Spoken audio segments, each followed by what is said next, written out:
Good morning. And it's a beautiful morning indoors. Outside, it doesn't know whether it's going to be frigid, raining, black ice. Who knows? I'm only hoping that my grandson, who's coming down from Fort Drum, New York State, he'll make it here through the wind, the snow, the rain, just like we used to rely upon the post office. Any weather, you got the mail. So I'm hoping he's coming and we're celebrating Christmas in our own way. I'm celebrating Hanukkah, still lighting the lights. And tomorrow, all goes well, we're going to see Avatar, and then we're going to dinner. Certainly, I hope that the weather will permit.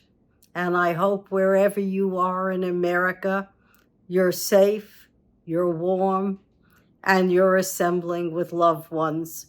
Or if not, you're fine somehow with enough food and sustenance to get you through the next couple of days. So this is an interesting time we live in. The Chinese used to say, may you live in interesting times, but that was kind of a curse. And I certainly don't mean that on us. I know after reading all the amazing stuff that's possible, we can get there if we have the will, personally, and the political will in our own country. And I'm heartened that folks really do have that will. I know a couple of 50-year-olds who are thinking of running for political office. And my feeling is kudos. Do it. We need bright young people of all nationalities, cultures, educational backgrounds to be in politics. This is no longer politics as usual. We got a lot of problems to solve, and they're all solvable. We just have to put our minds to it, and good people to work for us. I read about the emperor penguins in Antarctica, and they're going to go extinct unless we do a couple of really basic things. We got to reduce that carbon footprint all over the world, educate tourists, educate tour packages, and keep them away from the animals so the animals can thrive in their native habitats. Lulu won in Brazil. When you speak about biodiversity, you gotta think the Amazon. Amazon used to be a net absorber of 25% of the Earth's carbons. Today, it's a net emitter of 13% of the carbons. Bolsonaro thinks he's going to have a coup. I think he ought to think again. The world does not need another despot. Dealing with the Ayatollahs and the Republican Guards in Iran, dealing with North Korea and Syria, and all the other would-be despots and Putin at the top of the list, that seems to be sufficient for one world. We need to get rid of the despots, and we need to do it so that our planet can survive. Oh, as a bonus, because we have Putin who's destroying Ukraine, the European Union is a net negative in terms of carbon emissions. They are continuing to drive down carbon emissions in the EU. And also, I read about the amazing new warfare that's taking place. We've got AI, data collectors, and drones looking at the battlefield, scoping out the enemy's positions, scoping out exactly what arms have destroyed which buildings, where the fault lines are in the infrastructure, where the landmines are located, so that when we finally do build back Ukraine, it'll be built back either to the old specification for the museums, or we'll know what to avoid so no one is hurt. We've learned a lot in this war. We've learned that you don't have to fight necessarily with people. You can destroy whole nations with bombs, which says to me that when this war finally ends, we gotta have a treaty where this can't happen again. We got too many other things to think about. Education for our people, light rail like they're doing in Japan. They're resurrecting cities that are only inhabited by the old by putting in light rail hubs all over. And mini vehicles like the size of golf carts that folks can ride around in and transport packages, goods, whatever. But again, the city center, just like it used to be in olden times, has come to the forefront, and the elderly are able to get around easily and become more active. And I think being active is the only way to go. There is no other way. You keep active, you keep your brain alert, you help others, and you know what? Death doesn't have time to look for you. They look for someone else.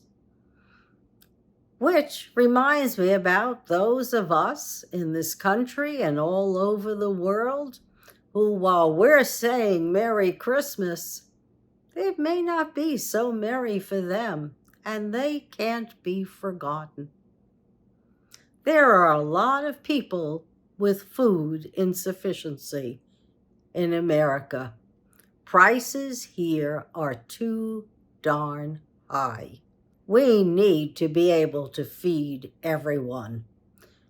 If you feed people, they can learn, they can read, they can progress, and they can go on to higher schooling. We got to get our act together, folks, in this country. You know, pay it forward. If you're online for Starbucks, hey, pay for the next guy's cup of coffee. And maybe at the end of the day, somebody who is in real need will have a cup of coffee or two. Pay it forward. It really is important. Comes back 20-fold in terms of how you feel and how they feel too. You never know what helping someone might do for them, for their community. So in this time of Christmas, and I guess I'm going to have to change the sign behind me next week for New Year's, we should be thankful.